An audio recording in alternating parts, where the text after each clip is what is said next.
Hi guys, Pete here, back from Rythmia with you and giving you an update that was promised from Roxy and I. And it's funny, we get asked to go to a party or get together now and someone will pull me aside and go, so what was it like? I want to hear from you. What was it like, that trip to Rythmia? Oh, you guys are so amazing.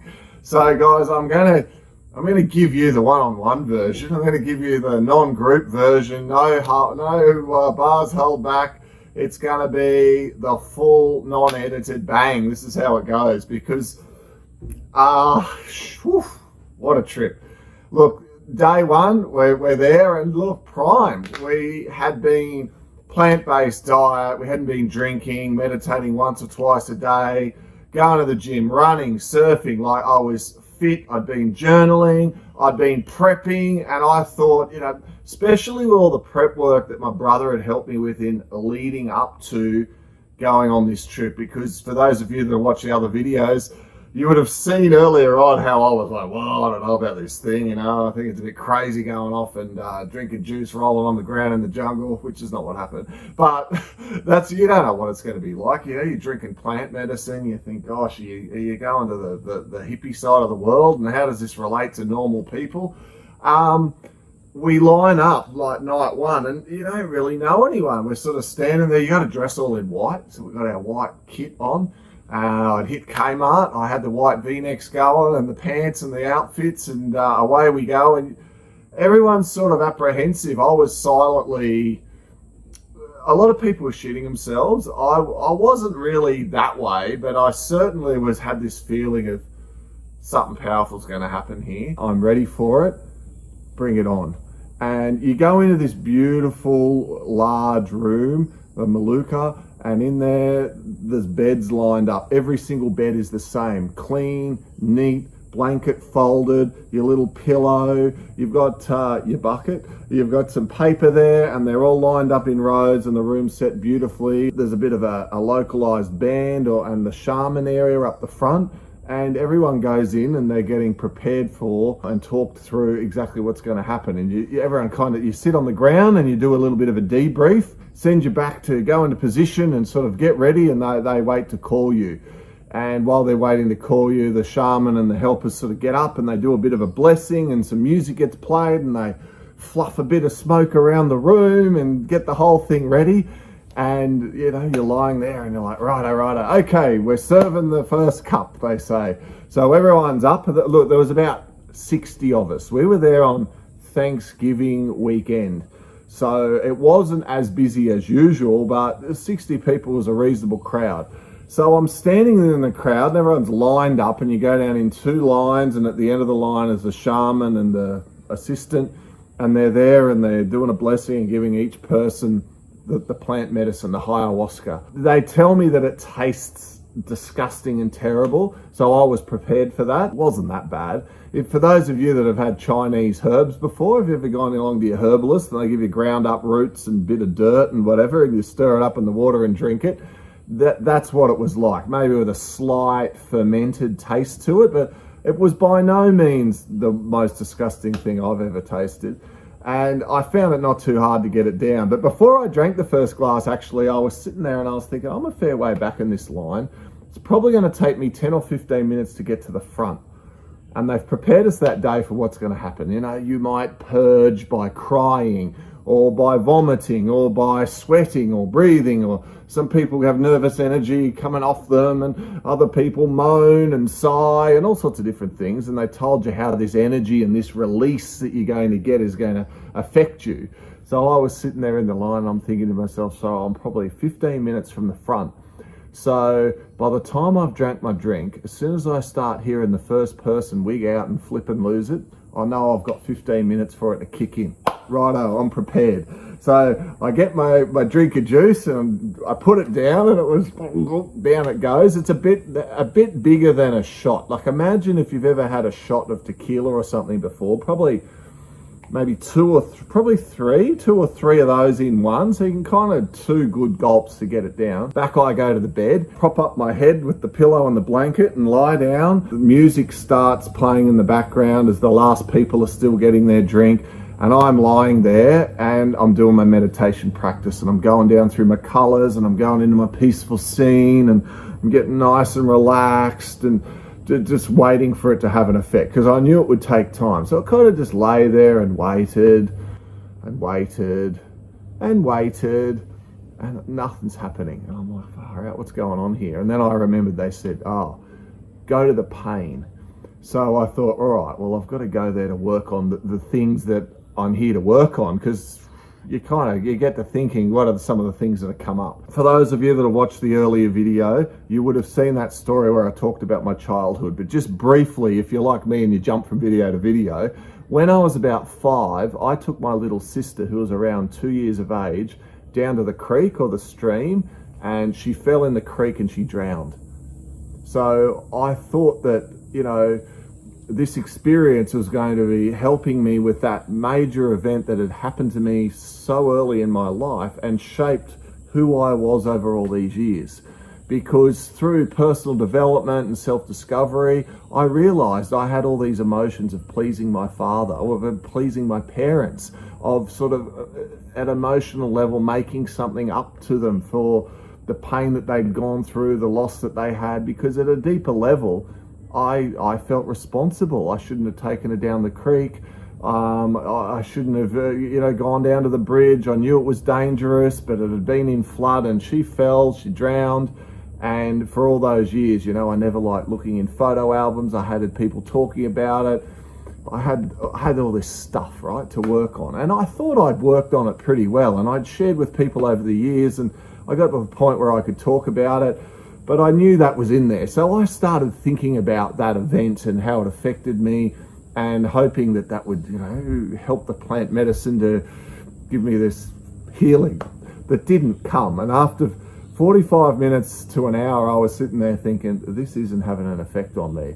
And I got to paint the picture. There's people crying, there's people flopping around, there's someone else moaning, there's someone pacing backwards and forwards. And I mean, I must say, it's a hell of a sight. You're kind of lying there thinking, Jesus, do I really want this thing to kick in and work? But eventually I knew that after an hour and a half to 2 hours, they were going to call the second drink.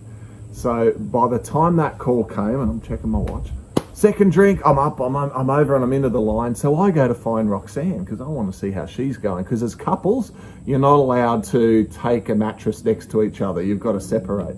So I shot off and snuck over and said, how you going? What's going on? She's like, oh my God, I'm seeing psychedelics and there's rainbows. Oh, it's so beautiful. And oh, wow, I'm so excited to have the second cup. And I'm like, well, I want to see something. So yeah, right. And then I got in trouble. I got told by this woman, shh, you got to respect the silence, no talking. And I got scolded and sent to the back of the line. So off I walked. And, oh, well, give me that second cup, baby, because I'm ready for something to happen.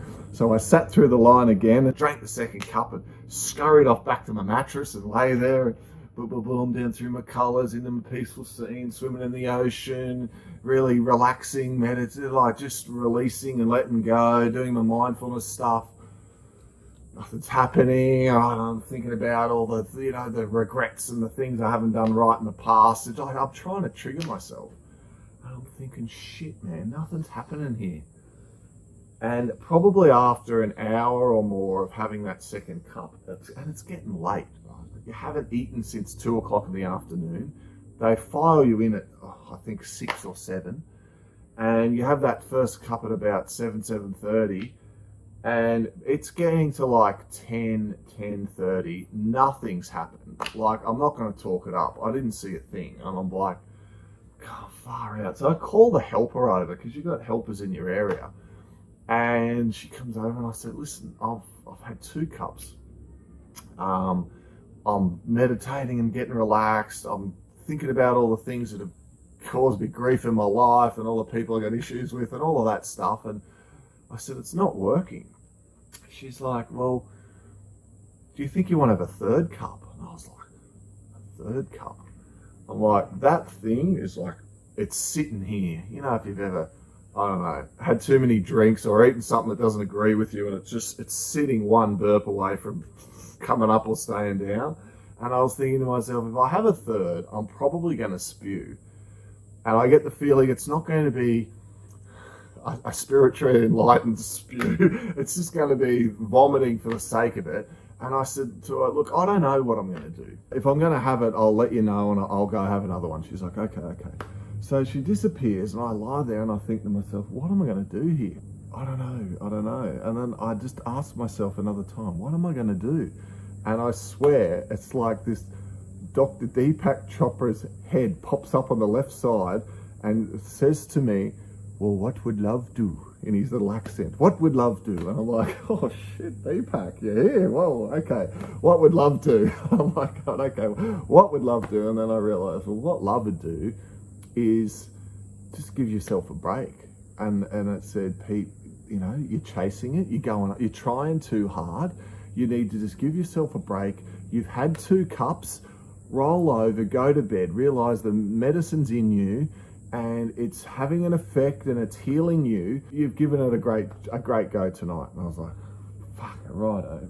Shit, that's not the answer I really wanted to hear, to be honest with you. But I rolled out the blanket for the first time, pulled it right up, rolled on my side and fluffed up my pillow, which was a bit thin for me, and folded it over. And I'm like, righto, I'll just sleep through the rest of the thing. So I put my head there, and then I'm lying there, and I've got this, I'm like, I'm trying to get to sleep, and it's a dark room and candles and whatever. And I'm like, and now some idiot's got a bloody phone on or a light or something over my shoulder. Like, who's got the bloody light? And I'm feeling like there's a light just here over my shoulder that I can't quite see, but and someone's on their iPhone on the other side of the bedroom or something, and you can kind of still see the light. It was that feeling. And then I realized that I'm lying there with the blanket right up and I've got my eyes closed. How could I be seeing a light? And I'm thinking, ooh. And I didn't want to move because it's like, shit, is something happening here? And I'm kind of like, oh, it's happening. Is this what's happening?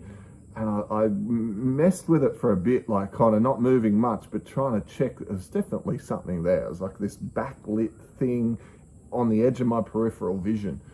And then all of a sudden, I'm taken to a waiting room. It's like 2 pillars, clock on the back wall, telephone, it says waiting room. It's Christmas time. There's tinsel along the front of it's like a doctor's waiting room. I'm in this waiting room, and just to let you know, when I meditate and when I do visualizations, I'm not very visual. I can't sort of clearly describe what goes on. When I have my dreams, they're not sort of super clear and visual most of the time. So for me, this was like, whoa, clarity, whew, this room.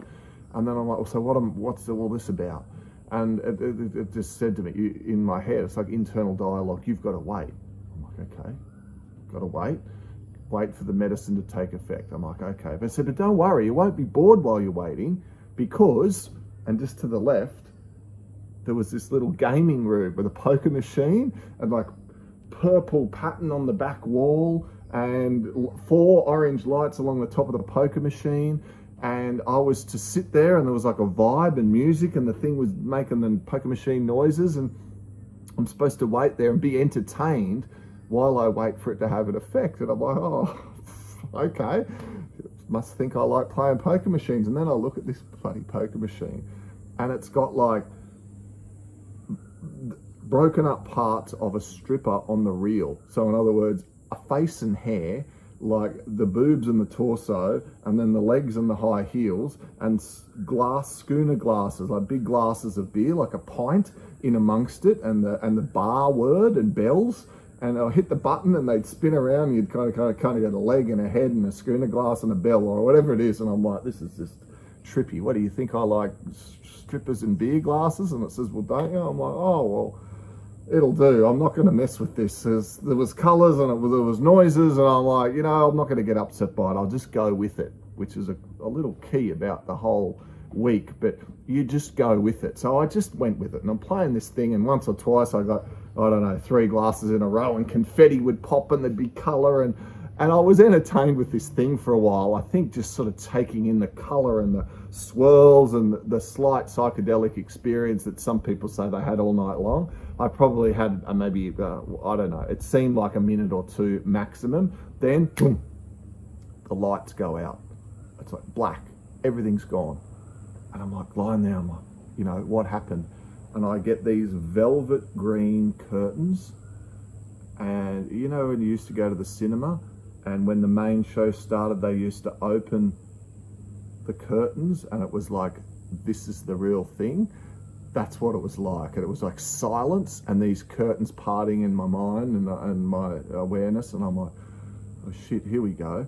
And all of a sudden, because see, for a while there, all the chaos of the room was completely gone. In the waiting room, on the poker machine, none of the sounds or anything, what was going on in the room was actually coming into my awareness. But all of a sudden, I was completely aware of the room and the cries and the sounds and the people who were laughing and the people who were working through whatever they were doing. And there was this one woman who probably was, I don't know, 4 to 6 people away from me, and she was crying and moaning in a particular tone, and it just triggered this memory in me, and it cast me back to me at 5 years of age, lying on the bed in my bedroom.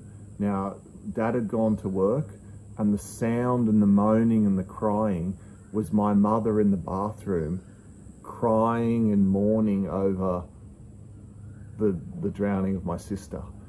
And it showed me the moment where I'd split from my soul. That moment where I was lying there on the bed and I just wish I could disappear. That moment where I was lying there thinking, how could I ever grow up and be a normal, happy person when I've had this happen in my life? How am I ever going to be able to make this up to my mother? And I felt so guilty, and I just wish I could take her pain away and her upset. And I just wish I could have vanished. I wish I could have just disappeared.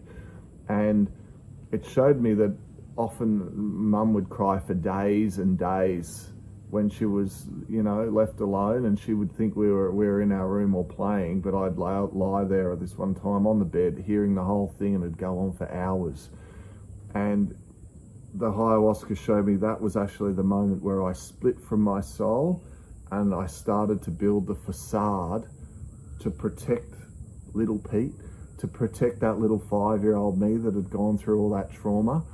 And for the last almost 40 years, 38 years, I've been going through my life, and the personal development and the self-help books and the discipline, always working on this aspect of myself, which protected me through the bullying at school and getting picked on the school bus and all the crap and the horrible stuff, being left out and rejected and not feeling good enough.